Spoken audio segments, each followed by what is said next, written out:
I guess we'll pretty much transition right into the post show then. Just talk about it a little bit.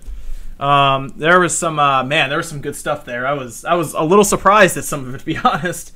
We saw a few things that I wasn't expecting. I don't think we was gonna start with the big one is the No More Heroes. And I didn't expect No More Heroes at all. I'm gonna take off the headphones. Like, I don't think did anyone expect No More Heroes? I didn't. The way he described it, though, it sounded a little different than what you'd expect, because it was, you get absorbed by the game console, and it's apparently related to a bunch of other companies, so it might not be what we're thinking, because it sounds like you have to play through, he said, like 6 different games and their bosses, so I think you have to actually play 6 different indie games in their styles using these characters. That's interesting if they go that way. I don't know. That's interesting. You don't think they would let you play as, or you play as Travis Touchdown in all these different types of games? Yeah, I think that's going to be the case. Because they showed Hotline Miami, and if you're playing as Travis, of course, you get the lightning blade. So it's going to be a little weird. Switch exclusive though, that's big. I mean, we kind of knew it would be a Switch exclusive because they showed them originally when the Switch was announced and shown. They showed Suda 51 there, where they did that weird what was that? Like, he kind of comes on stage and is like, does the whole pose and everything, and it was really awkward because the translator did not do a good job putting it over. But it was, man, what an interesting announcement to have that at the end of the indie games. That is so cool to have that.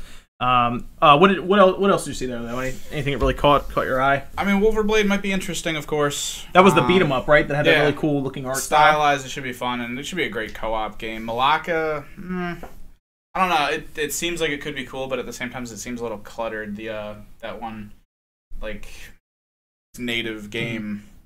What about Morphe's Law? Because that's an actual shooter that's going to the Switch. I saw footage of that engine in practice like a while ago, and I wasn't really that interested then, and it still just doesn't feel interesting now. I mean, we already have Splatoon. Yeah, but I mean that's more like a direct. This is more like an actual direct shoot. Like, you're shooting at the people you're supposed to be. Yeah, but then you're morphing yourself, and if you're doing bad, you get smaller, which makes you harder to hit, and it's. I mean, it's interesting because it's another shooter, I guess. It's something for the Switch doesn't have a lot of shooters, you know. I don't know if this is the one it needs.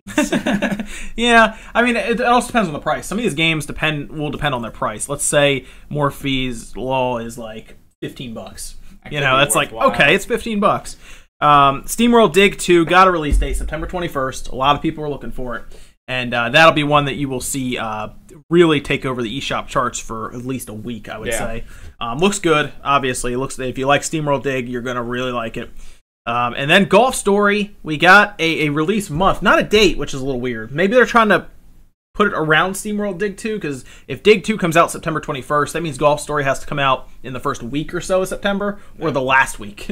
So maybe they're not even sure which way to go yet. But Golf Story looked awesome. I'm ready for Golf Story. It's an RPG with golf clubs and disc golf. Yeah, they've added the disc golf, the drone golf, or whatever. Oh, that looks so good. It looks great. I am definitely ready for Golf Story, and it's soon. September is technically 2 days away, so technically it could release in 2 days. Yeah, it won't. No, it'll probably be like, if I had to put a date, I'm not looking at the calendar in front of me. I would say probably like September 10th or 11th or something like that, somewhere in there. Give it a good bit of time before SteamWorld Dig 2 comes out and takes over some of the charts. And then, I don't know, which game did you see that just looked weird? Like the rhythm game of Floor Kids? I have no idea. They didn't show enough mechanics. They didn't talk about it enough. I have no idea how that game's going to be played. Yeah, we didn't see much about it. We don't even know how you control that game. It's just like, I guess you hit buttons. You find new moves and get people to join your crew. Like, what are they? I don't get it. Yeah, it was a little odd. 9 parchments looked like fun. Yeah, isometric. Be all right. Yeah, it looked like good for co-op. 4 people, it looked like, can play that together. We didn't really learn anything new about that, from what I could tell. We know it's coming out holiday 2017. That's one we'd expect because we've heard about it for a little while. Again, no. Meat Boy.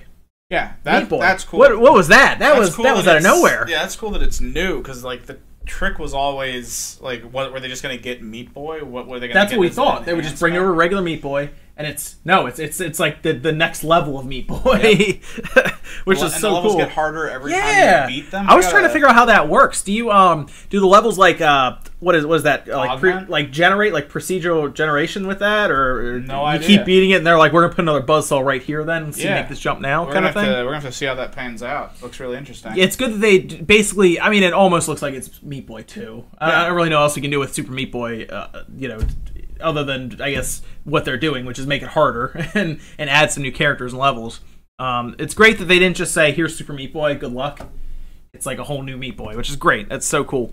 Trying to think of anything else that really caught my eye. I mean, there was the Yono elephant, the little elephant guy that was running around. You can enjoy that. That's fine for you. Did you have anything else that caught your eye? No, I'm just kind of mad they didn't show off either State of Mind? We didn't see State of Mind at all, did we? No. What was that about? How did we not see State of Mind or Away? I don't know. I guess they just opted out. Either that or there's not enough to show off yet, which is possibly the case. Yeah, how did we not see State of Mind? That's weird. That game looked so different from a lot of the stuff they were showing. We didn't see any of it. No State of Mind, no Away.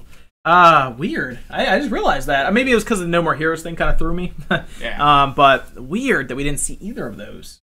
I don't know. Big announcement, though, from no Stardew Valley either. Yeah, that's kind no of Stardew Valley. I guess they really are just not ready yet. I don't know. We'll just see probably a random release date thrown out there at some point. Big thing though with No More Heroes. That's a massive announcement to have and somewhat show. We don't know everything about it, but we know it's coming next year, and we know that it's at least, I guess it's almost done then.